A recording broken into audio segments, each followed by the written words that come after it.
ದಾವಣಗೆರೆ ಪಂಚಮಸಾಲಿ ಪೀಠದಲ್ಲಿ high drama ಒಂದು ನಡೆದಿದೆ. ಟ್ರಸ್ಟ್ ವರ್ಸಸ್ ಲೆಕ್ಕಾಕೊಡಿ ಸಮಿತಿಯಿಂದ ಜಟಾಪಟಿ ಮುಂದುವರೆದಿದೆ.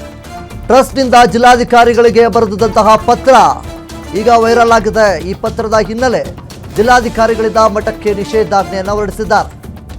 ಮಠದಲ್ಲಿ ಸುಖಾಸುಮ್ಮನೆ ಗದ್ದಲ ಉಂಟು ಮಾಡಲಾಗ್ತಾ ಇದೆ.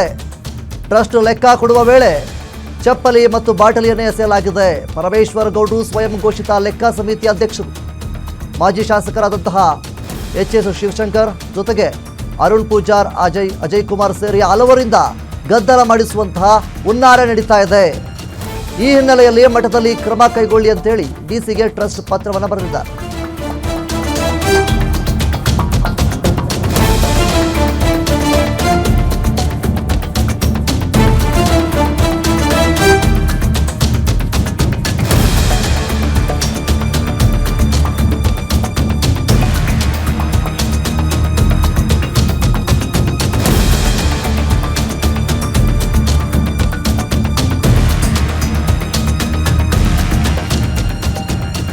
ದಾವಣಗೆರೆ ಮಠಕ್ಕೆ ಸಂಬಂಧಪಟ್ಟ ಹಾಗೆ ಸಾಕಷ್ಟು ಒಂದಿಷ್ಟು ಗೊಂದಲಗಳು, ಚರ್ಚೆಗಳು ಎಲ್ಲವೂ ಕೂಡ ಆಗ್ತಾ ಇತ್ತು. ಈಗ ಒಂದು ಕಡೆ ಟ್ರಸ್ಟು, ಇನ್ನೊಂದು ಕಡೆ ಲೆಕ್ಕಾಕೊಡಿ ಸಮಿತಿಯಿಂದ ಜಟಾಪಟಿ ಅದೇ ರೀತಿಯಲ್ಲಿ ಮುಂದುವರಿತಾ ಇದೆ. ಅದಕ್ಕೋಸ್ಕರ ಇಲ್ಲಿ ಟ್ರಸ್ಟ್ನವರು ಜಿಲ್ಲಾಧಿಕಾರಿಗೆ ಒಂದು ಪತ್ರವನ್ನು ಕೂಡ ಬರೆದಿದ್ದಾರೆ. ಈಗ ಪತ್ರ ಸಾಕಷ್ಟು ವೈರಲ್ ಆಗಿದೆ. ಜಿಲ್ಲಾಧಿಕಾರಿಗಳಿಂದ ಈಗ ಆ್ಯಕ್ಷನ್ ಕೂಡ ತೆಗೆದುಕೊಳ್ತಾ ಇದ್ದಾರೆ. ಯಾವುದೇ ಕಾರಣಕ್ಕೂ ಇನ್ನು ಮುಂದೆ ಸಭೆಗಳು, ಸಮಾರಂಭಗಳು ಯಾವುವೂ ಕೂಡ ನಡೀಬಾರ್ದು ಅಂತೇಳಿ 1 ತಿಂಗಳ ಕಾಲ ನಿಷೇಧಾಜ್ಞೆಯನ್ನು ಹೊರಡಿಸಿದ್ದಾರೆ ಜಿಲ್ಲಾಧಿಕಾರಿಗಳು. ಮಠದಲ್ಲಿ ಸುಖಾಸುಮ್ಮನೆ ಗದ್ದಲು ಉಂಟು ಮಾಡ್ತಾ ಇದ್ದಾರೆ. ಟ್ರಸ್ಟ್ನವರು ಏನಾದರೂ ಲೆಕ್ಕ ಕೊಡಬೇಕು ಅಂತೇಳಿ ಪ್ರಯತ್ನವನ್ನು ಪಡ್ತಾ ಇದ್ದಾರೆ. ಆ ಸಂದರ್ಭದಲ್ಲಿ ಚಪ್ಪಲಿ ಎಸೆಯೋದು ಅಥವಾ ಬಾಟಲಿ ಎಸೆಯೋದು ಈ ರೀತಿಯಾಗಿ ಚಟುವಟಿಕೆಗಳು ನಡೀತಾ ಇದೆ ಅಂತೇಳಿ ಟ್ರಸ್ಟ್ನವರು ಜಿಲ್ಲಾಧಿಕಾರಿಗೆ ಪತ್ರವನ್ನು ಬರೆದಿದ್ದಾರೆ. ಅದರ ಜೊತೆಗೆ ಪರಮೇಶ್ವರ ಗೌಡ್ರು ಈಗಾಗಲೇ ಸ್ವಯಂ ಘೋಷಿತ ಲೆಕ್ಕ ಸಮಿತಿಯ ಅಧ್ಯಕ್ಷರವರು. ಈಗ ಅವರ ವಿರುದ್ಧವಾಗಿ ಮಾಜಿ ಶಾಸಕರಾದ ಎಚ್.ಎಸ್. ಶಿವಶಂಕರ್ ಆಗಿರ್ಬೋದು, ಅರುಣ್ ಪೂಜಾರ್, ಅಜಯ್ ಕುಮಾರ್ ಸೇರಿ ಹಲವರಿಂದ ಗದ್ದಲ ಮಾಡಿಸುವಂತಹ ಹುನ್ನಾರ ನಡೀತಾ ಇದೆ ಅನ್ನುವಂತಹ ಆರೋಪಗಳು ಸಹಿತ ಈಗಾಗಲೇ ಕೇಳಿಬರ್ತಾ ಇದೆ. ಈ ಒಂದು ಹಿನ್ನೆಲೆಯಲ್ಲಿ ಮಠದಲ್ಲಿ ಕ್ರಮ ಕೈಗೊಳ್ಳಿ ಅಂತೇಳಿ ಡಿಸಿಗೆ ಟ್ರಸ್ಟ್ನವರು ಪತ್ರವನ್ನು ಬರೆದಿದ್ದಾರೆ. ನೀವು ನೋಡ್ತಾ ಇರ್ಬೋದು ಆ ಒಂದು ಪತ್ರವನ್ನು ಬರೆದಿದ್ದಾರೆ. ಈಗ ಡಿಸಿ ಕೂಡ, ಜಿಲ್ಲಾಧಿಕಾರಿಗಳು ಕೂಡ ಒಂದು ಆ್ಯಕ್ಷನ್ ತೆಗೆದುಕೊಂಡಿದ್ದಾರೆ. ನಿಷೇಧಾಜ್ಞೆಯನ್ನು ಹೊರಡಿಸಿದ್ದಾರೆ 1 ತಿಂಗಳ ಕಾಲ.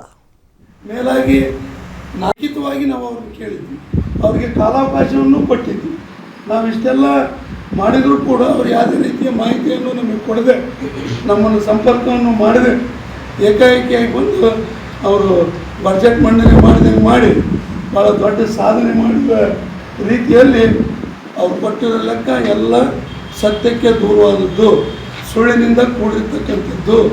ಅವ್ರ ಲೆಕ್ಕನ ಸಮಾಜದವರಾಗಲಿ ದಾನಿಗಳಾಗಲಿ ಯಾರೂ ಒಪ್ಪಿಲ್ಲ. ಹೇಳ್ತಾರೆ ನಾನು ಪರಮೇಶ್ ಗೌಡ್ರಿಗೆಲ್ಲ ಲೆಕ್ಕ ಕೊಟ್ಬಿಟ್ಟಿದ್ದೆ ಅಂತ. ಅದೆಲ್ಲ ಶುದ್ಧ ಸುಳ್ಳು. ಮತ್ತು ಮನವೊಲಿಸಿ ಅವರನ್ನು ದೇಣಿಗೆ ಸಂಗ್ರಹ ಮಾಡ್ಕೊಂಡೆ ಅಂತ ಹೇಳಿದರು. ನಾನು ಅವ್ರನ್ನ ಕೇಳ್ತೇನೆ, ಬರೀ ಶ್ರೀಮಂತರು ನಿನ್ನ ಅನುಯಾಯಿಗಳು ಅಷ್ಟಲ್ಲಪ್ಪ, ದುಡ್ಡು ಕೊಟ್ಟಿರೋರು ಗ್ರಾಮಾಂತರ ಪ್ರದೇಶದಾಗ ಇಡೀ ರಾಜ್ಯಾದ್ಯಂತ ಅನೇಕ ಜನ ಶ್ರಮಿಕರು, ಬಡವರು, ರೈತರು ಅವರ ಸಂಪಾದನೆಯಿಂದ ಕೂಡಿದ ಹಣನ ದವಸ ಧಾನ್ಯ ಕೊಟ್ಟಿದ್ದಾರೆ, ದುಡ್ಡು ಕೊಟ್ಟಿದ್ದಾರೆ. ಮೇಲಾಗಿ ನಾನೇ ನನ್ನ ಬಳೆ ಸಿರಿಗೆರೆ ಗ್ರಾಮ, ನನ್ನ ಗ್ರಾಮ 2008ರಲ್ಲಿ ಪೀಠದ ಕಾರ್ಯಕ್ರಮ ಆಯೋಜನೆ ಮಾಡಿ ನಾವು ದೇಣಿಗೆ ಕೊಟ್ಟಿದ್ದೇವೆ. ಆ ಹಣದ ಲೆಕ್ಕ ಎಲ್ಲಿ ಬರಲಿಲ್ಲ. ಆ ಹಣ ಕೊಟ್ಟಿರೋದ್ರಾಗ 50,000 ರೂಪಾಯಿ ನಾನು ನನ್ನ ಬಂಧುಗಳ ಕಾಂಟ್ರಿಬ್ಯೂಷನ್ನಾಗಿ 50,000 ನಾನೇ ಕೊಟ್ಟಿದ್ದೇನೆ 2008ರಲ್ಲಿ.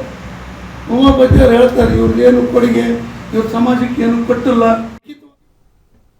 ಪಂಚಮಸಾಲಿ ಪೀಠದಲ್ಲಿ ಕಪ್ಪು ಹಣದ ಬಾಂಬ್, ಮಠವನ್ನ ಕಪ್ಪು ಹಣ ವೈಟ್ ಮಾಡೋಕೆ ಬಳಸಿಕೊಂಡಿದ್ದಾರೆ ಅನ್ನುವಂತಹ ಆರೋಪಗಳು ಸಹಿತ ಇಲ್ಲಿ ಕೇಳಿಬರ್ತಾ ಇದೆ.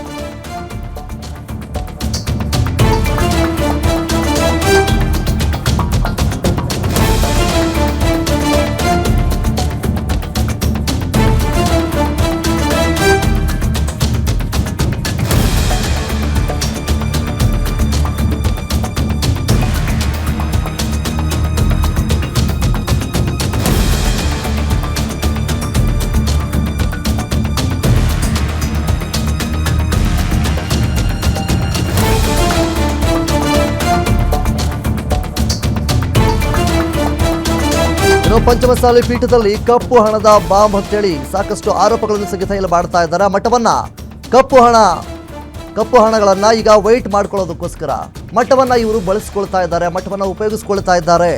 ಟ್ರಸ್ಟ್ ಅವರ ವಿರುದ್ಧವಾಗಿ ಇಲ್ಲಿ ಮಾಜಿ ಶಾಸಕ ಶಿವಶಂಕರ್ ಗಂಭೀರವಾದಂತಹ ಆರೋಪವನ್ನು ಮಾಡಿದ್ದಾರೆ. ಪ್ರಧಾನ ಧರ್ಮದರ್ಶಿ BC ಉಮಾಪತಿ ವಿರುದ್ಧ ಆರೋಪವನ್ನು ಮಾಡ್ತಾ ಇದ್ದಾರೆ. ಮುಖ್ಯವಾಗಿ ಶಾಮನೂರು ಹೆಸರಲ್ಲಿ 1 ಕೋಟಿ ವ್ಯವಹಾರವಾಗಿದೆ, ಇಡಿಗೆ ದೂರು ಕೊಡ್ತೀವಿ, ನಾವು ಕ್ರಮ ಆಗಿಲ್ಲ ಅಂತಂದರೆ ಕೋರ್ಟ್ಗೆ ಹೋಗ್ತೀವಿ. ದಾವಣಗೆರೆಯಲ್ಲಿ ಮಾಜಿ ಶಾಸಕ HS ಶಿವಶಂಕರ್ ಹೇಳಿಕೆ ಒಂದನ್ನು ಕೊಟ್ಟಿದ್ದಾರೆ. ಮುಖ್ಯವಾಗಿ ಏನು ಪಂಚಮಸಾಲಿ ಮಠ ಅಲ್ಲಿ ಸಾಕಷ್ಟು ಅವ್ಯವಹಾರ ನಡೀತಾ ಇದೆ ಅನ್ನುವಂತಹ ಆರೋಪಗಳು ಕೂಡ ಕೇಳಿಬಂದಿತ್ತು. ಅದರ ಜೊತೆಗೆ ಟ್ರಸ್ಟ್ನವರು ಮತ್ತು ಲೆಕ್ಕ ಕೊಡಿ ಅಭಿಯಾನ ಆಗಿರ್ಬೋದು, ಎಲ್ಲವೂ ಕೂಡ ಒಂದಿಷ್ಟು ಗೊಂದಲಗಳು, ಚರ್ಚೆಗಳು ಎಲ್ಲವೂ ಕೂಡ ನಡೀತಾ ಇತ್ತು. ಈಗ ಸದ್ಯದ ಮಟ್ಟಿಗೆ ಟ್ರಸ್ಟ್ ವಿರುದ್ಧ ಈಗಾಗಲೇ ಮಾಜಿ ಶಾಸಕ ಶಿವಶಂಕರ್ ಅವರು ಗಂಭೀರವಾದಂತಹ ಆರೋಪಗಳನ್ನು ಮಾಡಿದ್ದಾರೆ. ಸಮಾಜಕ್ಕೆ ಬರ್ತಕ್ಕಂಥ ಅನುದಾನವನ್ನು ಬ್ಲ್ಯಾಕ್ ಹಣ ಯಾರು ತಗ ಅಂತ ಹೇಳಿದ್ರು ನಿಮಗೆ. ನೀವು ಹೇಳಿದ್ರಿ SS ಅವರು ಶಾಮನೂರು ಶಿವಶಂಕರಪ್ಪನವರು 1 ಕೋಟಿ ಕೊಟ್ಟಿದ್ದಾರೆ, ಮತ್ತು ನೀವು ಬ್ಲ್ಯಾಕ್ನಲ್ಲಿ ತಗೊಂಡಿದ್ದೀರೋ ವೈಟ್ನಲ್ಲಿ ತಗೊಂಡಿದ್ದೀರೋ ಸ್ಪಷ್ಟಪಡಿಸ್ರಿ. ದೇವಸ್ಥಾನ ಕಟ್ಟಲಿಕ್ಕೆ ಬ್ಲ್ಯಾಕ್ನಲ್ಲಿ ತಗೊಂಡಿದ್ರೆ ಅದನ್ನ ಹೆಂಗೆ ವೈಟ್ ಮಾಡ್ಕೊಂಡಿದ್ದೀರಿ? ನೀವು ಹೇಳಿದಿರಿ ನಾವು ನಿಮ್ಮ ಭಾಷಣದ ಸಂಪೂರ್ಣ ಮಾಹಿತಿಯನ್ನು ತಗೊಂಡಿದ್ದೀವಿ, ನಾವು ಇದನ್ನು ಇನ್ಕಮ್ ಟ್ಯಾಕ್ಸ್ಗೆ ದೂರನ್ನು ಸಲ್ಲಿಸ್ತಾ ಇದ್ದೀವಿ. ಒಂದು ಪಕ್ಷ ED ಮತ್ತು ಇನ್ಕಮ್ ಟ್ಯಾಕ್ಸು ಇದನ್ನು ಕ್ರಮ ಕೈಗೊಳ್ಳದೇ ಇದ್ದರೆ ನಾವು ಕೋರ್ಟ್ಗೆ ಕೇಸ್ ದಾಖಲು ಮಾಡ್ತೀವಿ. ED ಮತ್ತು ಇನ್ಕಮ್ ಟ್ಯಾಕ್ಸ್ನ ಪಾರ್ಟಿ ಮಾಡಿ ಕ್ರಮ ಕೈಗೊಳ್ಳಲಿಕ್ಕೆ ಕೋರ್ಟ್ಗೆ ದಾಖಲು ಮಾಡ್ತೀವಿ ಕೇಸನ್ನು.